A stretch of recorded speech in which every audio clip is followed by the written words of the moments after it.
Hello and good evening. Welcome to the Bhagavatam. Today we begin the 11th canto of the Bhagavatam. There are 12 cantos in the Srimad Bhagavatam, and we've just finished with the 10th canto. The 11th canto recounts the passing of Krishna from this world. It also tells us about many of his instructions as he gives to his well-wishers and family as he leaves.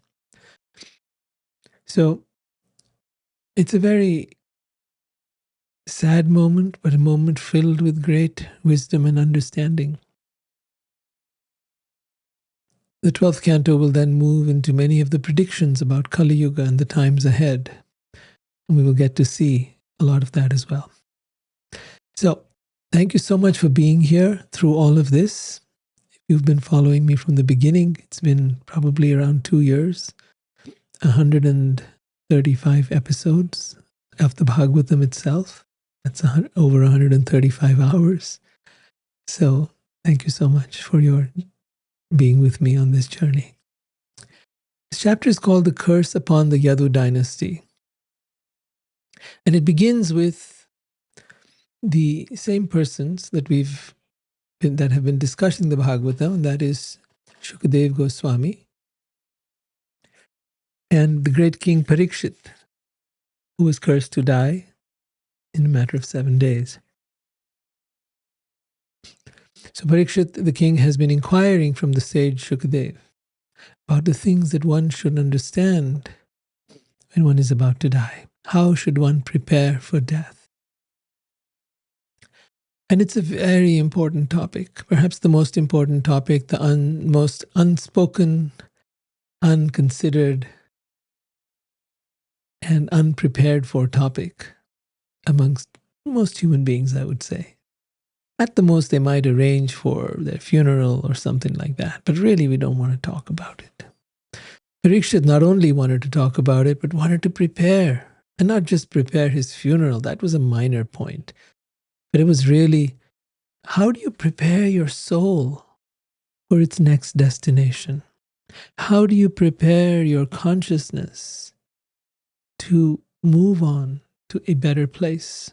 Preferably a place that is free of the suffering of this world, of the cycle of birth and death, of the duality of happiness and pain, of all the miseries of this world. How do you move on from birth, death, old age, and disease?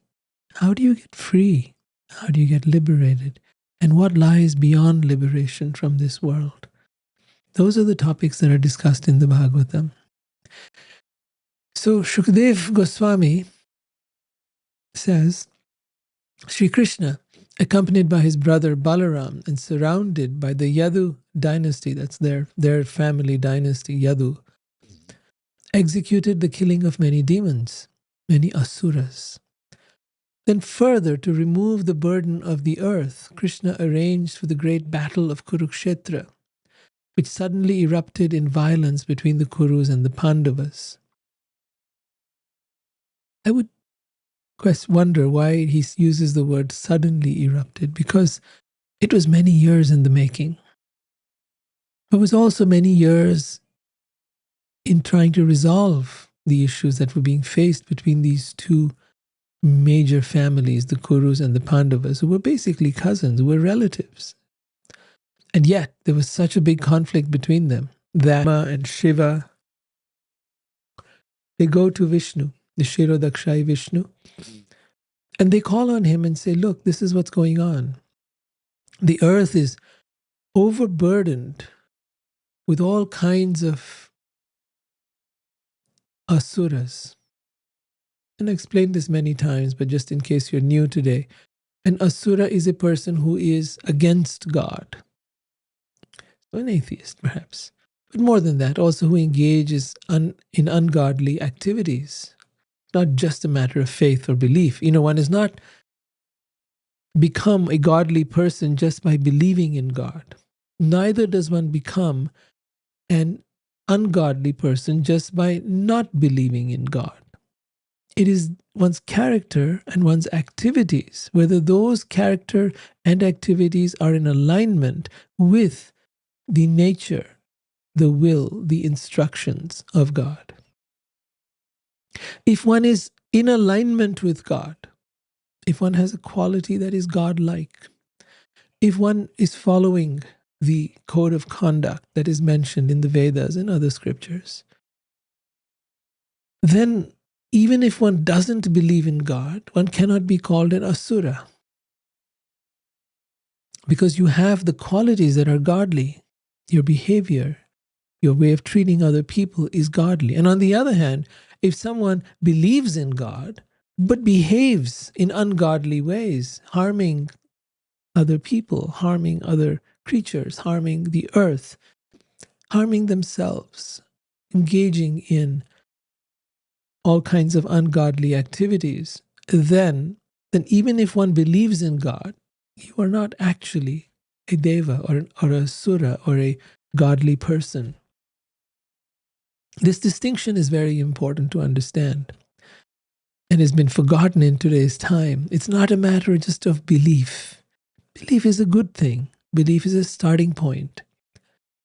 But belief must lead to action, must lead to change within one's personality, within one's character, within one's behavior, in all aspects of life.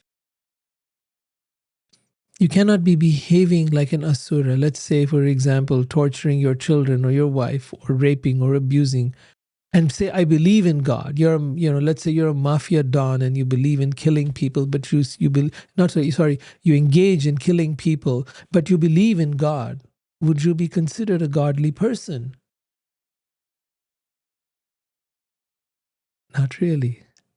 Yet the Supreme Lord, by his mercy, may wish to choose you and accept you. And that's, of course, his will.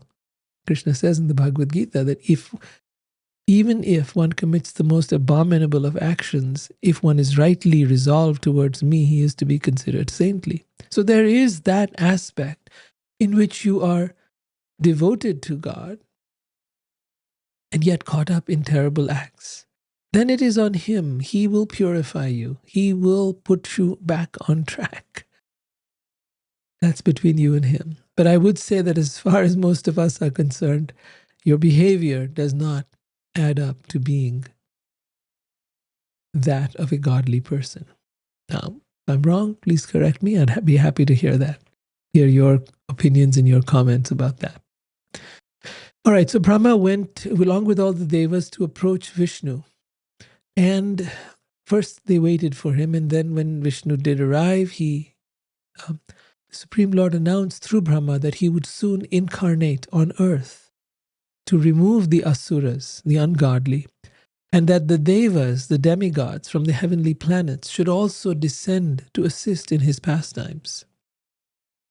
Srila Prabhupada states in his commentary in the Bhagavad Gita, chapter 16, text number 6, that those who agree to obey the will of the Supreme Lord as found in the revealed scriptures are known as devas or demigods, whereas those who defy the orders of the Vedas are known as asuras or demons, which is similar to what I was saying earlier. The Vedic literatures are presented within the universe for the guidance of the conditioned souls who are trapped under the three modes of material nature and who are therefore rotating in a continuous cycle of birth and death. We think we are free, but we are not. We are trapped under the three modes of material nature. In other words, there are forces acting upon us. Three modes of nature, goodness, passion, and ignorance, act upon us more at some point of day and at some point of our lives and less at other times. But that is your state of mind. So your mind is affecting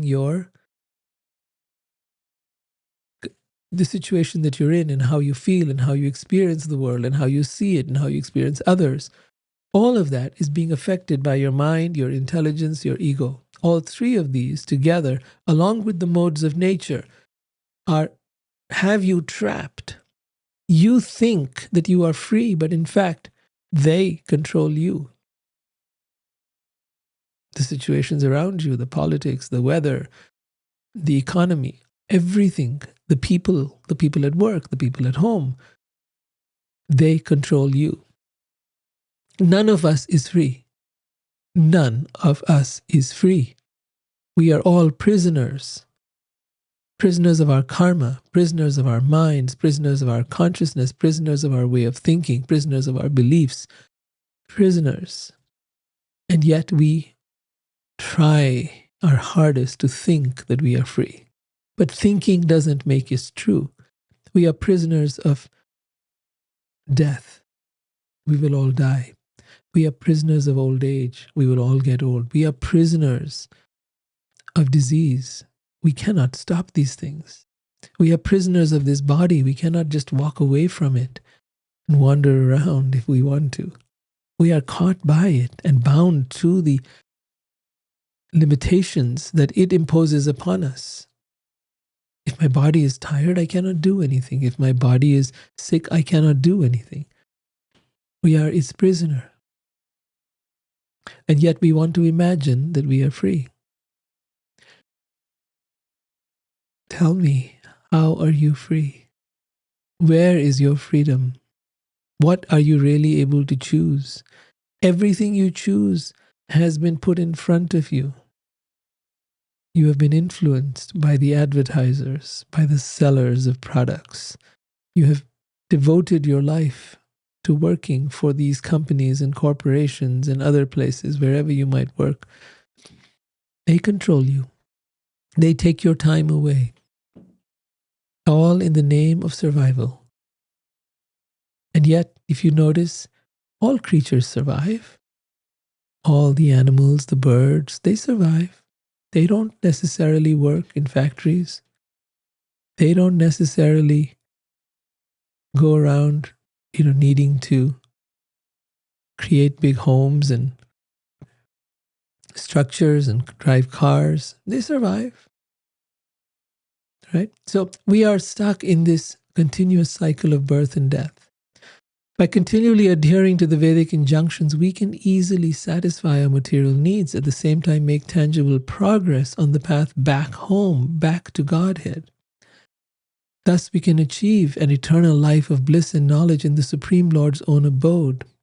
So this is the promise of every scripture in the world, is that there is a way to become free from the cycle of birth and death. There is a way to be released from the bondage of this world and attain the kingdom of God. This is there in every scripture. The Vedas, however, go one step further, and they don't just make you a promise. They say you can experience all of that here and now. Here is a system, here is a process, here is a methodology, here is how it works, step by step. And you can achieve it and experience it without even believing, just by applying the principles and the concepts and the ideas. The demons, however, the asuras, however, minimize or even mock the absolute supreme authority of the Supreme Lord and his teachings. They establish a society governed by their own concocted whims and inevitably create chaos and misery, especially for pious living entities who sincerely desire to follow the will of God. Sri Krishna states in Bhagavad Gita that when there is a predominance of such chaotic, irreligious societies on the earth, he personally descends to rectify the imbalance. Thus, from his transcendental childhood, Krishna systematically killed all the powerful asuras or demons who were an intolerable burden for the earth. So even since the time he was a baby, they would have come to attack him and he would kill them. Balaram, who is his brother, is also the Supreme Personality of Godhead. Although God is one, he can expand himself to enjoy in many forms at once. So an important point being made here is, although God is one, right? It's not that Hinduism is about monotheism. It's not about polytheism. It is very monotheistic. At the same time, presents many polytheistic ideas, but they are not actually theistic. They are not gods in the sense of the supreme being. The devas or demigods are living beings like you and I, jiva atma, and they get to have certain responsibilities in terms of taking care of the universal affairs, the affairs of the universe. So although there is one God, he can expand himself to enjoy in many forms at once. So there are 5 expansions that are coming out of Krishna's, Balaram, Pradyumna, Aniruddha, so on. There are many expansions, but they are all equally powerful. Yet there is the original. Govindam Adi Purusham Tamaham Bhajami. That Govinda, Sri Krishna, is the original personality of Godhead. Supreme original being. Adi Purusham, the original person. And he expands into all these forms so that he can multiply. It's like we would love to be able to clone ourselves. We get so much more done, right? So if you're God, you clone yourself because you can get so much more done. Why would you limit yourself to one form? Would you? In fact, he not only expands into these original forms, but they expand into further forms, and they go into further forms, and so on and so on and so on, until we, the tiny infinitesimal particles of that divine, are also expansions of him. But we are tiny, and we are meant to serve him. So this is his omnipotence. And the first such expansion, Balaram or Baladev, he too killed many noteworthy demons, including Dhenukasura, Dvivida, and the envious Rukmi. Krishna was also accompanied by members of the Yadu Dynasty, many of whom were devas or demigods who had descended to assist him. Srila Bhaktisiddhanta Saraswati Thakur, however, has revealed that some members of Krishna's family of the Yadu Dynasty were actually inimical toward Krishna. Because of their mundane vision, they considered themselves to be on the same level as Krishna. Having taken birth in the family of the Supreme Godhead, they had inconceivable strength. And thus they misunderstood Krishna's supreme position. Consequently, it was necessary for Krishna to remove them from the earth. There is a popular saying that familiarity breeds contempt. To destroy the contemptuous members of his own dynasty, the Supreme Lord had arranged for sages like Narad and others to display anger and curse his family members. This led to them killing each other in a fratricidal war. This is all going to come later. And so then those personalities, his family members, Krishna's family members, returned to their original position as universal directors or demigods. So then the Bhagavatam continues. Because the Pandavas were enraged by numerous offenses of their enemies. So we've been talking about this in the earlier episodes. I won't repeat this, but they were enraged by the numerous offenses of their enemies, such as duplicitous gambling, verbal insults, the seizing of Draupadi's hair, and many other cruel transgressions. The Supreme Lord engaged those Pandavas, the 5 brothers, the Pandavas, as the immediate cause to execute his will. On the pretext of the battle of Kurukshetra, Sri Krishna arranged for all the kings who were burdening the earth to assemble with their armies on opposite sides of the battlefield and then kill them through the agency of war, relieving the earth of its burden. So there's a lot to unpack over here. In the purport, it is said the Pandavas were repeatedly harassed by their cousins, Duryodhan and Dushasan. As innocent young princes, the Pandavas had no enemy, but Duryodhan was constantly plotting against his helpless cousins. He tried to kill them in many ways, such as inviting them to live in a house made of flammable materials and then setting that house on fire. He thought they were killed in the fire, but they escaped. Then he administered them poison. They didn't die. And publicly insulted their chaste wife Draupadi by pulling her hair and attempting to strip her naked in public. Throughout these dangers,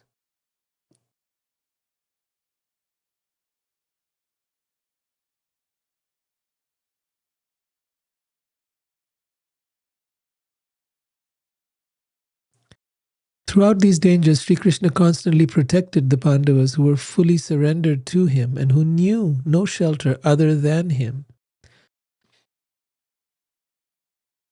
So these were the Pandavas. In his childhood, Krishna and Balaram had killed many demons or asuras who tried to attack him.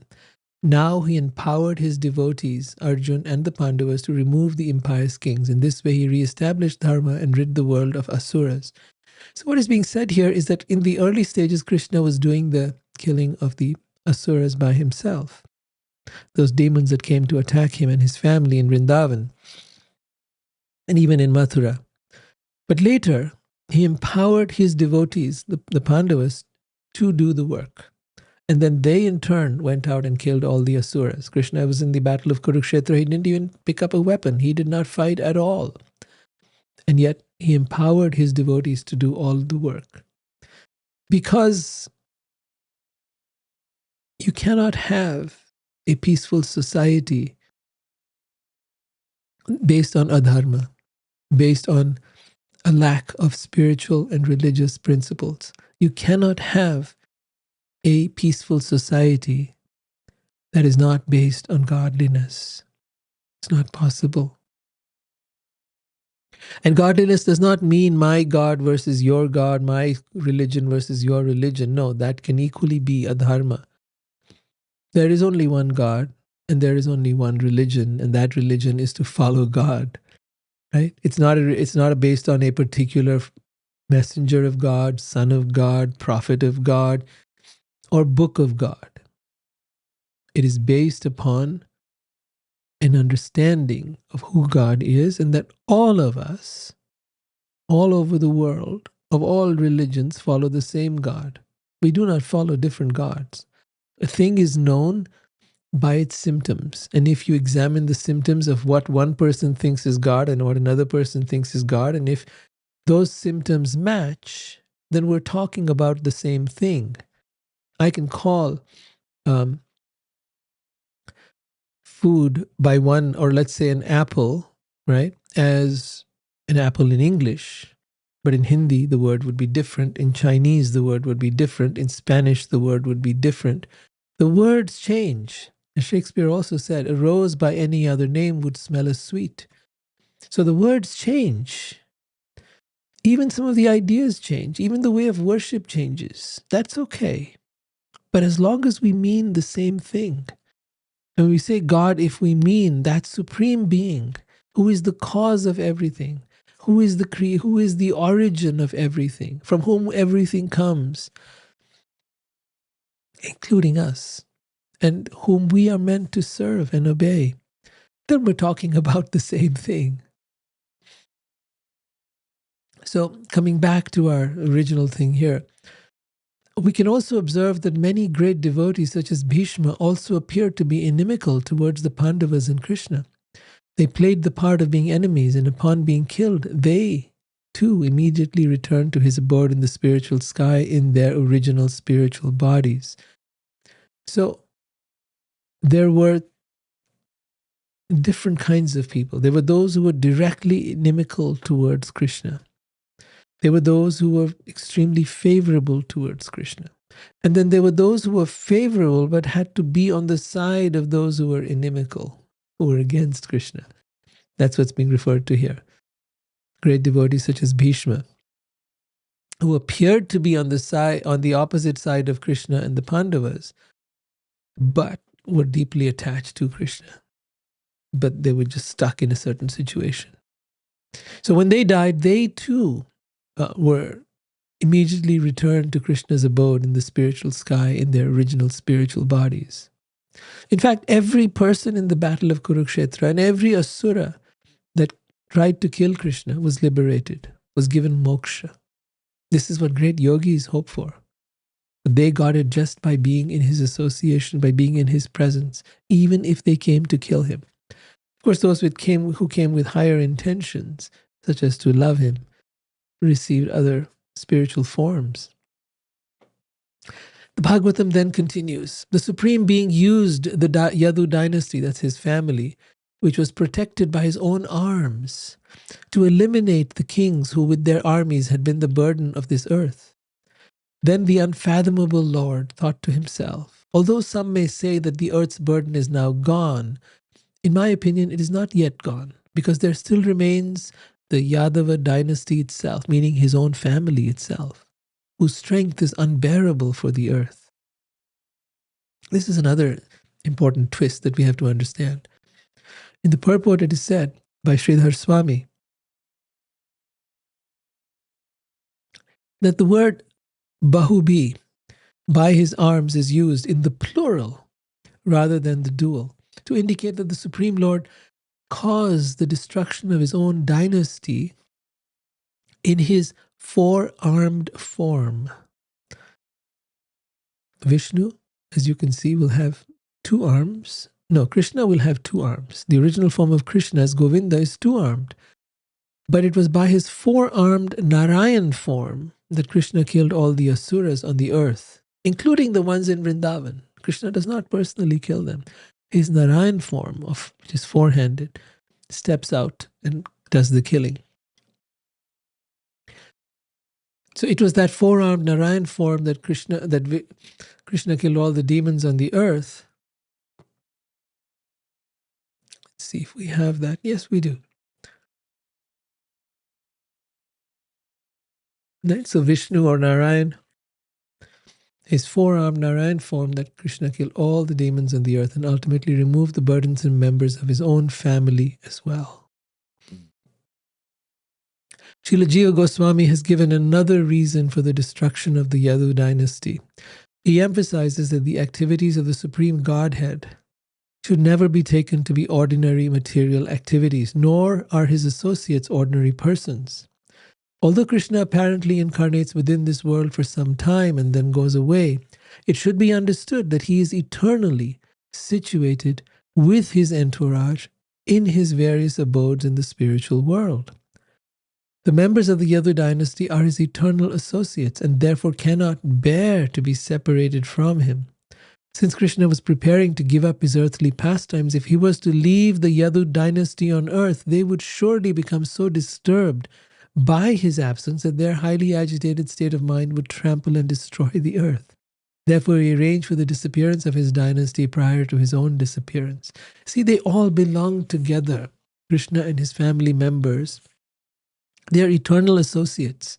They come here together and they leave together. Right? So think of a drama troupe, right? The whole drama troupe, or even if you have what are those?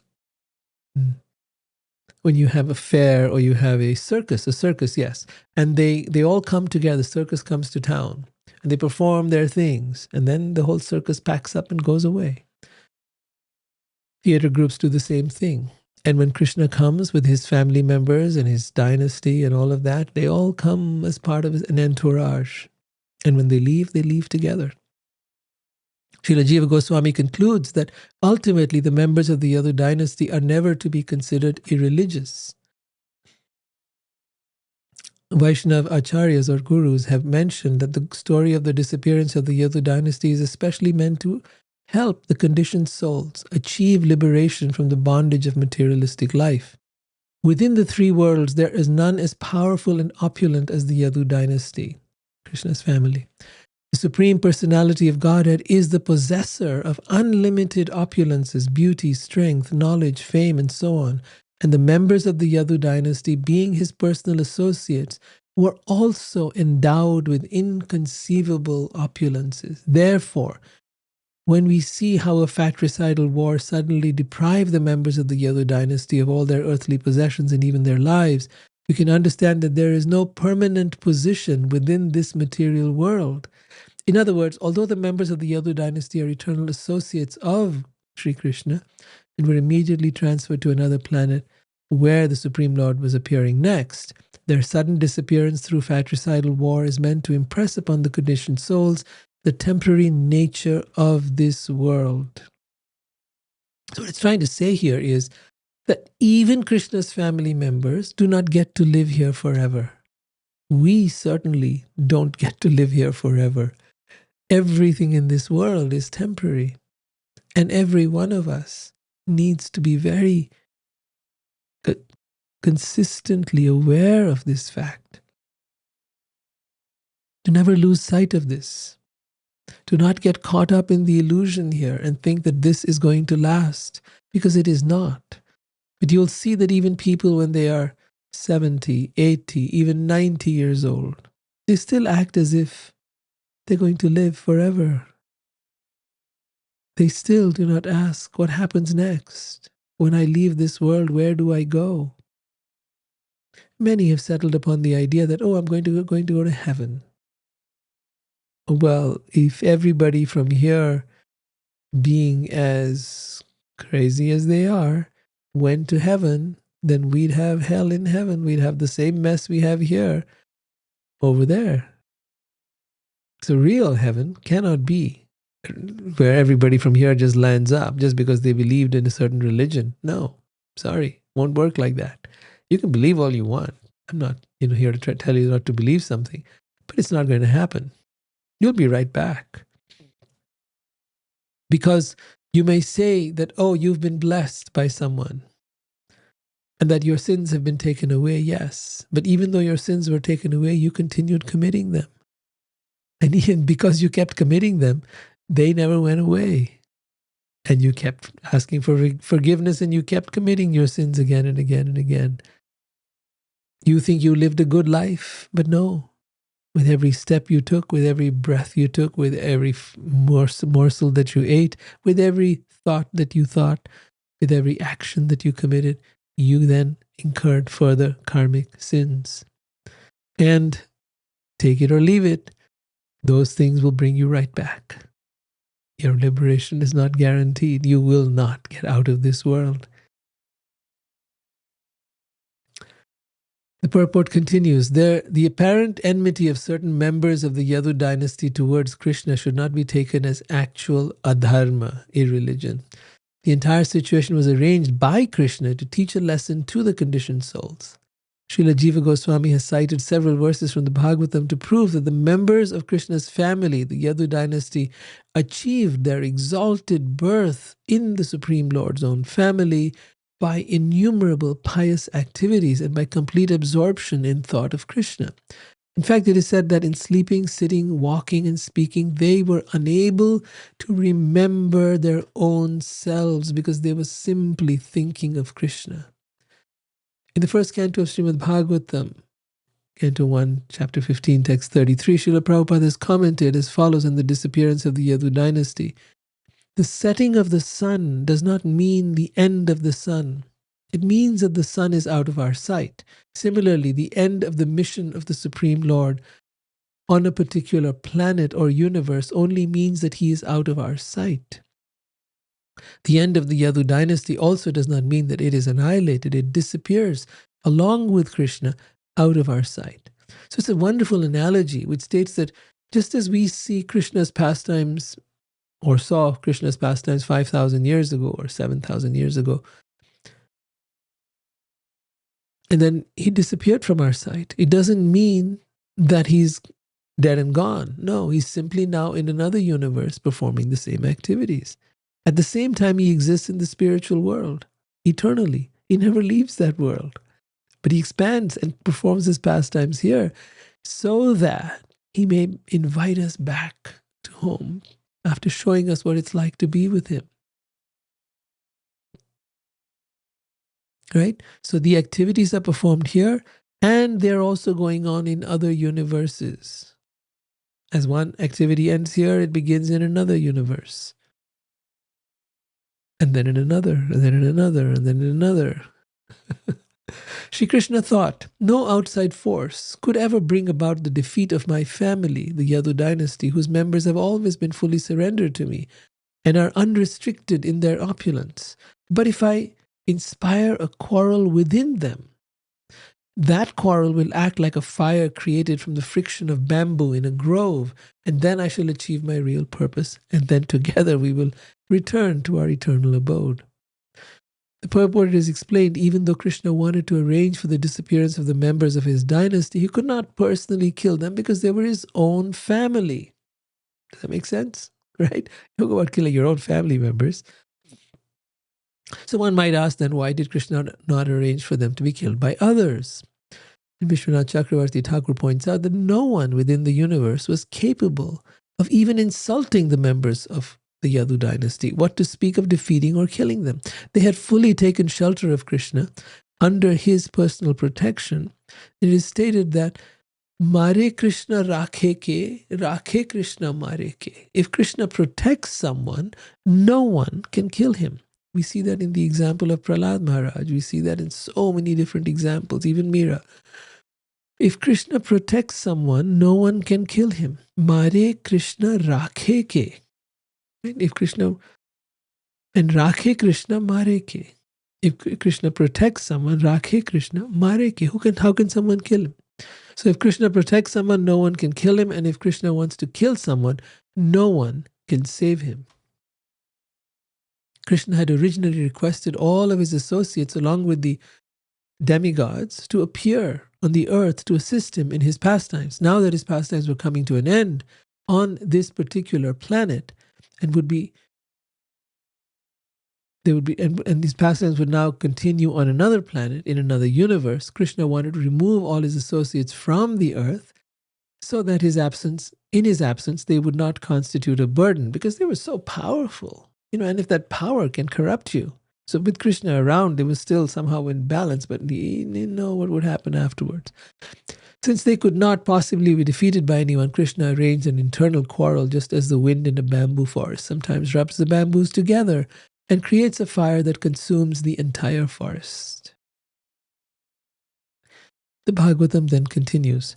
When the Supreme Almighty Lord, whose desire always comes to pass, had thus made up his mind, he withdrew his own family on the pretext of a curse spoken by the assembly of Brahmins. Shri Krishna is the reservoir of all beauty. This verse is so lovely. Krishna is the reservoir of all beauty. In fact, the word Krishna comes from the word akarshit, to attract. He is the reservoir, fountainhead, the source of all beauty. All beautiful things emanate from him, and his personal form is so attractive that it steals the eyes away from all other objects. And when you see him, you don't want to see anything else. So his personal form is so attractive that it steals the eyes away from all other objects, which seem devoid of beauty in comparison to him. Please hear this carefully. Krishna is the reservoir of all beauty. All beautiful things emanate from him. And his personal form is so attractive that it steals the eyes away from all other objects which seem devoid of beauty in comparison to him. When Krishna was on earth, he attracted the eyes of all people. When Krishna spoke, his words attracted the minds of all who remembered him. By seeing the footsteps of Krishna, people became attracted to him, and thus they wanted to offer their bodily activities to him as his followers. In this way, Krishna very easily spread his glories, which were sung throughout the world by the most sublime and essential Vedic verses.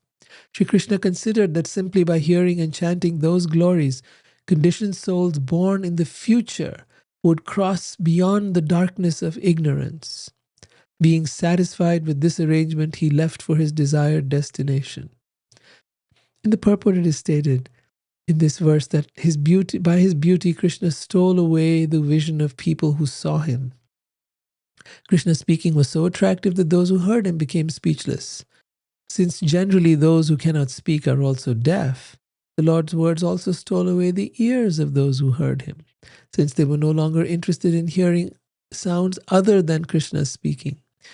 By displaying the beauty of his footsteps, Krishna stole away from those who saw them the power to perform materialistic activities. Thus, by his appearance in this world, Krishna took away the senses of mankind.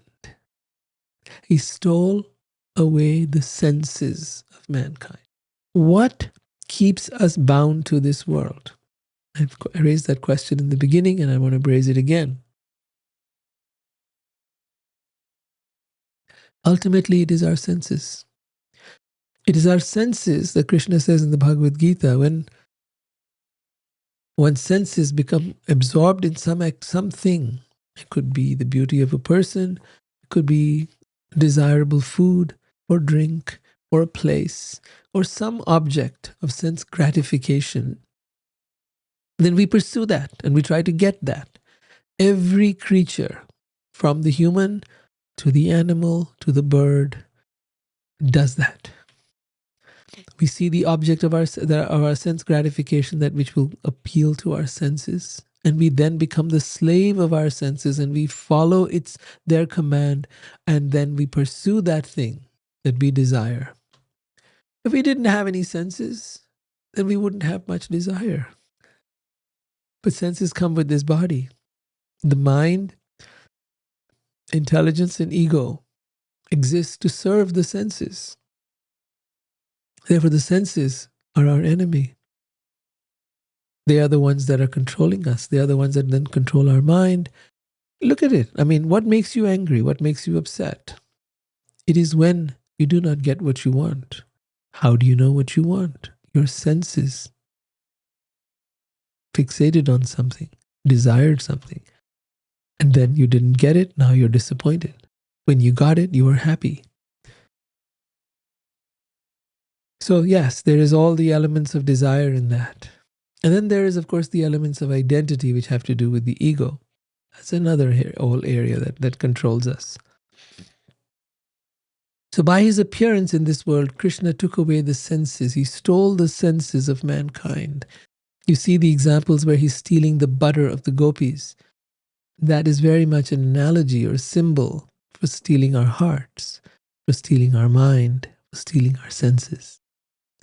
Vishwanath Chakravarti Thakur asks, since Krishna took away everything people possessed, who would properly call him merciful? Rather, he is just a thief.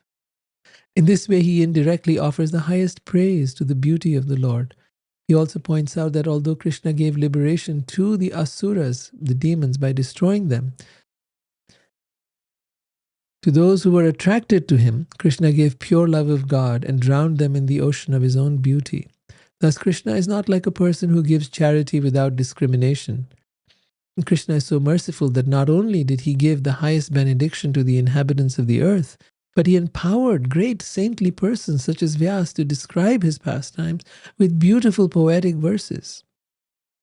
Thus, people born on the earth in the future could easily cross over the ocean of birth and death by reading or hearing about these glories, which are compared to a strong boat. In fact, those of us who are now enjoying the glories of Krishna through the Srimad Bhagavatam that we are now reading, presented by the mercy of His Divine Grace, A.C. Bhaktivedanta Swami Prabhupada, we are the fortunate recipients of the mercy of Krishna, which is coming down through our gurus. Vishwanath Chakravarti Thakur points out that it is incorrect to say in a normal sense that Krishna went back to his abode. According to the Brahma Samhita, the Supreme Personality of Godhead, Krishna is always present in his eternal abode in the spiritual sky. Yet by his causeless mercy, he also manifests himself from time to time within the material world. In other words, God is all-pervading. Even when present before us, he is simultaneously in his abode. The ordinary soul or jiva, us, is not all-pervading like the Supreme Soul, God. And therefore, by his presence in the world, when we are present in the material world, we are absent from the spiritual world. In fact, we are suffering due to that absence from the spiritual world, or Vaikuntha.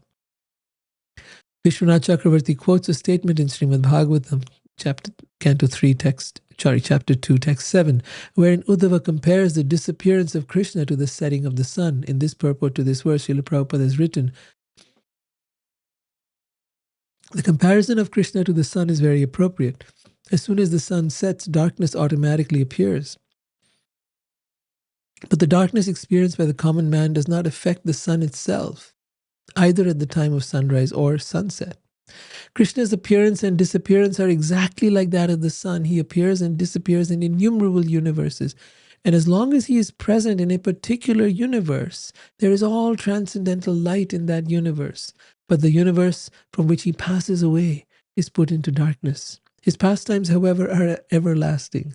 The Supreme Lord is always present in some universe, just as the sun is present in either the eastern or western hemisphere. The sun is always present either in India or America. When the sun is present in India, the American land is in darkness. And when the sun is present in America, the Indian hemisphere is in darkness. As the sun appears in the morning and gradually rises to the meridian and then again sets in one hemisphere while simultaneously rising in the other, so Krishna's disappearance in one universe and the beginning of his different pastimes in another takes place simultaneously. As soon as one pastime is finished here, it is manifest in another universe, and thus his eternal pastimes are going on without ending.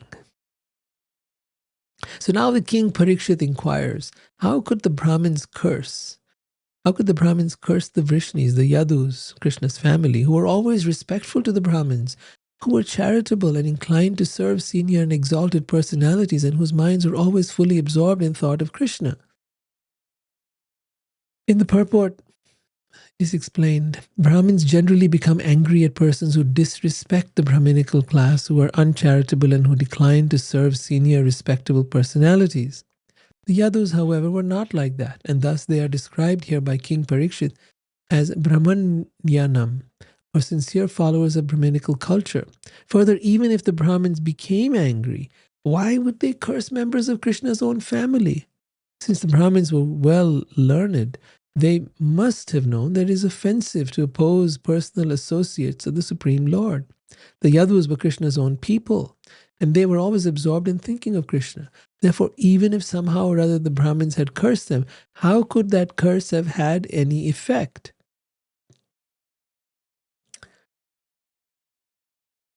The reality is, the Supreme Lord desired to remove his personal dynasty from the earth, and therefore uncustomary, offensive behavior was exhibited by the young boys of his own family. It is to be understood from this incident that when a man displays envy and ridicule of devotees of Vishnu, his Brahmanyata, or high spiritual qualifications, along with his reverence for Sri Krishna, are all destroyed. Contempt and ridicule directed towards respectable persons, that could be elders, wise people, or towards true Brahmins, vanquishes all good qualities. See, the association of enlightened beings filters down to us and uplifts us. But when we disrespect exalted personalities, then that very disrespect destroys our spiritual progress, vanquishes all good qualities. If there is a break in etiquette towards his devotees, the Supreme Lord will become ill-disposed even to his own relatives and friends, and thus arrange to destroy those who oppose his devotees. If foolish persons in the guise of members of Krishna's personal family express enmity towards Vaishnavas, or devotees of Krishna, such offenders cannot properly be called offspring of Krishna's dynasty. That is the supreme equality of the personality of Godhead. So Krishna is very fair, very equal.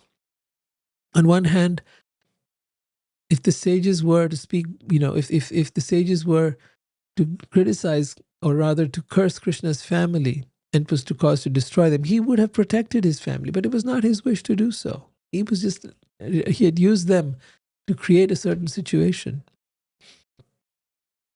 However, if some person of Krishna's family was an offender to the Brahmins, then he would not protect them either. No. If foolish persons in the guise of members of Krishna's personal family expressed enmity towards Vaishnavas or Brahmins or devotees, such offenders cannot properly be called offspring of Krishna's dynasty. That is the supreme equality of the personality of God. So he's very fair and equal to everyone. So then Bhagavatam questions continue. What was the motive for this curse? What did it consist of? And how could such a disagreement have arisen among the Yadus, who all shared the same goal of life? At this point, Shukdev, great sage, replies, the Supreme Lord, who bore on his body as the amalgamation of everything beautiful, dutifully executed the most auspicious activities while on the earth, although he was in fact without any endeavor already satisfied in all desires. He didn't need to do any of this. He wasn't doing this to prove anything. Krishna was not here trying to attain anything for himself. He was not trying to promote himself. He was not trying to do anything. He could have had everything done by others. Residing in his abode and enjoying life, he whose glorification is in itself magnanimous now wanted to annihilate his own dynasty. The sages Vishwamitra, Asita, Kanva, Durvasa, Brigu, Angira, Kashyap, Vamadev, Atri, and Vashishta, along with Narad and others, once performed a big ritual, karmic ritual, that awards abundant pious results and brings great happiness and takes away the sins of Kali Yuga for the whole world by merely being recounted. So we're performing it for the benefit of mankind. The sages thus duly executed these rituals in the home of the chief of the Yadus, Vasudeva. So in Vasudev's home, that's Krishna's father's home, they performed this incredibly beneficial ritual. After the conclusion of the ceremonies, Krishna, who is time personified, respectfully sent them off, and the sages went to the holy place called Pindarka. In that holy place, the young boys of the Yadu dynasty came. They brought with them Samba, son of Jambavati, Krishna's wife Jambavati, her son Samba. And they dressed him in women's garb. These were young boys. Playfully approaching the great sages gathered there, the boys grabbed hold of the sages' feet and impudently asked them with fake humility, "Oh, learned Brahmins, so they've dressed up Samba, this boy, in a woman's outfit. They've made him look pregnant. Okay? And now they're asking the Brahmins, this black-eyed pregnant woman has something to ask you. She's too embarrassed to inquire for herself. She is just about to give birth and she's very desirous of having a son. Since all of you are great sages with infallible vision, please tell us whether her child would be a boy or a girl." Thus ridiculed by deceit, the sages became angry and told the boys, "Fools, she will bear you an iron club that will destroy your entire dynasty." This is a curse. And the thing with these sages is they are so enlightened, such enlightened beings, that when they once utter something, that thing happens. There's nothing that can stop it from happening. Upon hearing the curse of the sages, the terrified boys quickly uncovered the belly of Samba, the boy Samba, and observed that therein was an iron club. The boys said, "Oh, what have we done? We are so unfortunate. What will our family members say to us?" Speaking thus and being very disturbed, they returned to their homes, taking the club with them.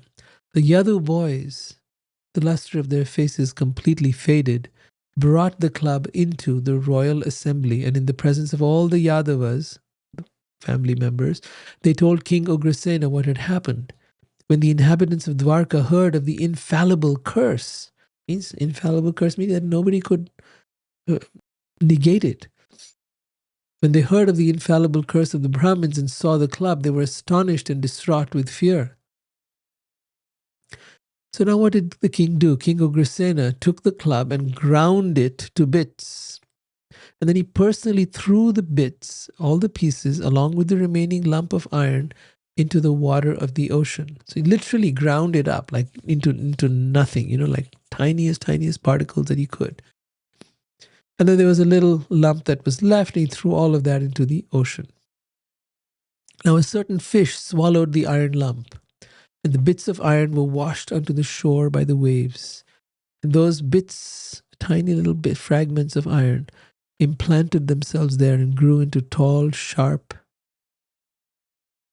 canes, like bamboo canes. The fish was caught in the ocean along with other fish in a fisherman's net.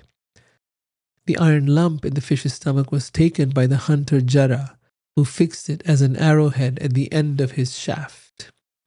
That arrowhead would ultimately be the arrow that this hunter would fire and would land up in the foot of Krishna. And with that, Krishna would also leave this world. Those particles of iron which were thrown into the ocean and which landed up and then turned into bamboo canes, they would then be used by the Yadu dynasty members when they were drunk, and they would be used to fight with each other and ultimately kill each other. Knowing fully the significance of all these events, the Supreme Lord, although capable of reversing the Brahmin's curse, did not wish to do so. Rather, in his form as time, he gradually sanctioned the events. Krishna is known as Kala. Kala is time. Just as nature is eternal, Things of this world are eternal. The living entity, the soul, is eternal. Time is also eternal. The Supreme Lord is also eternal. So Krishna, in his wisdom, understood that all this was as it was meant to be. And therefore, he allowed it to be. Did not try to negate these events, did not try to undo these events. What happened next, we'll get to see in the following pages of the Bhagavatam. Between now and the next part where this story unravels, there will be a lot of teaching. There'll be a lot of stuff that Krishna is imparting to everyone. Then towards the end of the 11th canto, we'll get to see how the Yadu dynasty disappeared from this world, and then ultimately how Krishna disappeared from this world. Thank you for having been here. Thank you for all your wonderful time in which you've taken to hear, partake of these wonderful messages from the Bhagavatam. Know that everyone who hears this is going to be blessed and will gain complete relief from the cycle of birth and death. That is the promise of the Srimad Bhagavatam. Thank you very much, and I'll see you the next episode. Hare Krishna. Jai Shri Radhe.